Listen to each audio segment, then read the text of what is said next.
Hello बच्चों, आप सभी कैसे हैं। आज मैं आपको समास के बारे में बताने जा रही हूँ। समास का शाब्दिक अर्थ होता है संक्षिप्त यानी छोटा रूप। समास की परिभाषा क्या होती है। देखिए, दो या दो से अधिक शब्दों से मिलकर बने हुए नए सार्थक शब्द को हम समास कहते हैं। क्या कहते हैं बच्चों? समास कहते हैं। देखिए ध्यान से, दो या दो से अधिक शब्दों से मिलकर। जैसे बच्चों, विद्या का घर यानी विद्यालय, देखिए समास बन गया यानी संक्षिप्त रूप बन गया, छोटा रूप। रसोई के लिए घर, तो रसोई घर ये बन गया समास। नेक्स्ट बच्चों, समस्त पद समासिक शब्द। समस्त पद हम किसे कहते हैं, इसे आप ध्यान से समझिए। समास के नियमों से निर्मित शब्द समासिक शब्द अथवा समस्त पद कहलाता है। उदाहरण से समझेंगे।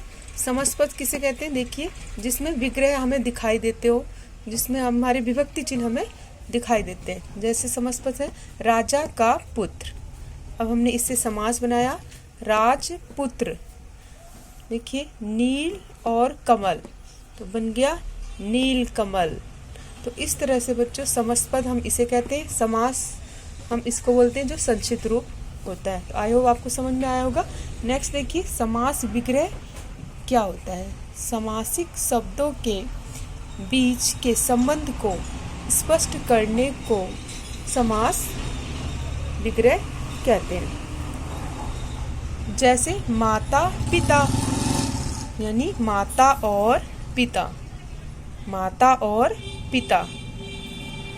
समास, समस्त पद और समास विग्रह तो समझ लिया है। अब समास की 6 भेद होते हैं। अब मैं उनके नाम बताऊंगी आपको। अव्ययीभाव समास, तत्पुरुष समास, कर्मधारय समास, द्विगु समास, द्वंद्व समास, बहुव्रीहि समास। तो बच्चों इसके 6 भेद होते हैं। सबसे पहले मैं बताऊंगी अव्ययीभाव समास। अव्ययीभाव समास, जिस समास का पहला पद अवयव तथा प्रधान हो। याद रखिएगा, इसका अव्ययीभाव का पहला पद जो है वो प्रधान होता है, उसे अव्ययीभाव समास कहते हैं। याद रखिएगा, पहला पद इसका प्रधान होता है। ट्रिक आपको बता देती हूँ। पहला पद छोटा प्रधान, ठीक है, पहला पद छोटा भी होगा और प्रधान भी होगा। और एक चीज और बच्चों याद करिए कि इस समास में जो पहला पद होता है वो ज्यादातर उपसर्ग से बने होते हैं। उपसर्ग से बने होते हैं। जैसे उदाहरण देखिए, प्रतिदिन यानी प्रत्येक दिन। अब उपसर्ग से किस तरह से बने हैं ये देखिए, प्रति प्लस दिन यानी प्रति उपसर्ग लगा है फिर दिन, तो बन गया प्रतिदिन यानी प्रत्येक दिन। तो इसकी पहले पद की प्रधानता है प्रति की। नेक्स्ट है आजन्म, आज जन्म यानी जन्म भर। देखिए, आ उपसर्ग लगा है प्लस जन्म। याद रखिएगा, ज्यादातर उपसर्ग होते हैं, इसका पहला पद जो होता है उपसर्ग से बना होता है। तो ये आपकी ट्रिक है।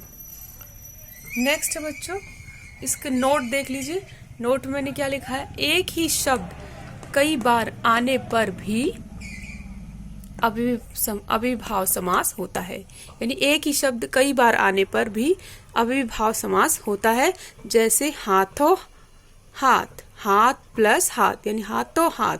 देखिए, आपने देखा एक ही शब्द कई बार आ रहे, हाथ हाथ यानी हाथों हाथ, तो यानी यहाँ पर भी अव्ययीभाव समास होता है। बच्चों याद रखिएगा, दिनों दिन यानी दिनों प्लस दिन। देखिए, आपने देखा कि दोनों जगह क्या है, एक जैसे शब्द आ रहे हैं, दिनों दिन। तो इस तरह से बच्चों, अब मैं आगे की वीडियो आपको पार्ट 2 में बताऊंगी। आगे के बारे में जितने भी आपके समास के भेद बचे हुए हैं पार्ट 2 में बताऊंगी। अगर मेरी वीडियो अच्छी लग रही है तो लाइक, शेयर एंड सब्सक्राइब करें और अपने दोस्तों के साथ जरूर शेयर करें।